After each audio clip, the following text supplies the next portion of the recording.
ಗಲಾಟೆ ಮಾಡಿ ಮನೆ ಹಿಡ್ಕೊಯ್ತಾರ. ಮತ್ತೆ ಇದನ್ನೆಲ್ಲ ಈಗ ಮಾತಾಡ್ತಿರಲ್ಲ ಯಾರು ಫಸ್ಟು, ನಾನಾ ನಿನ್ನ? ನೀನೆ. ನಾನು ನಿಂತಾನೆ ಮತ್ತೆ ನಿಂತಾನೆ ಹಿಡ್ಕೊಂಡು ಹೋಗ್ಬೇಕು ಪೊಲೀಸ್. ನಾನು ಬಚ್ಚಿಕತ್ತೀನಿ ನಿಂದ ಬಚ್ಚಿಕತ್ತೀನಿ ಗೊತ್ತಿಡ್ಕತೀಯ ಎಲ್ಲಿ ಗಡಿಗೆ ಹೋಗಿ? ಹೌದಾ? ಅಲ್ಲಿಂದ ಬಚ್ಚಿಕತ್ತೀನಿ ಭಾಳ ಇದೆ ನಮ್ಗೆ.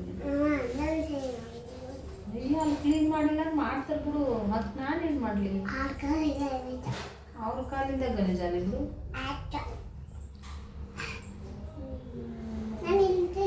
ಎಷ್ಟು ಸರಿ ಹೆದ್ರಿಕೆಂಡು ಹೊಲ ಆಡ್ತೈತದು. ಕಾಲು ನೋವು ಅಂತ ಎಷ್ಟು ಸಲ ಹೇಳಿದ್ಯಾ ಕುಕ್ಕ ಸುಮ್ಮನೆ ಜೊತೆ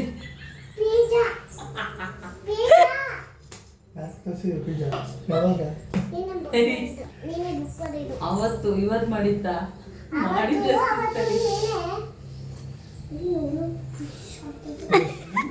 ಪೊಲೀಸ್ ಕಣೆ, ಪೊಲೀಸ್ ಬರ್ತಾ ಇದ್ದಾರೆ, ಪೊಲೀಸ್ ಹುಷ್ ಅಂತ ಇದ್ದಾರೆ.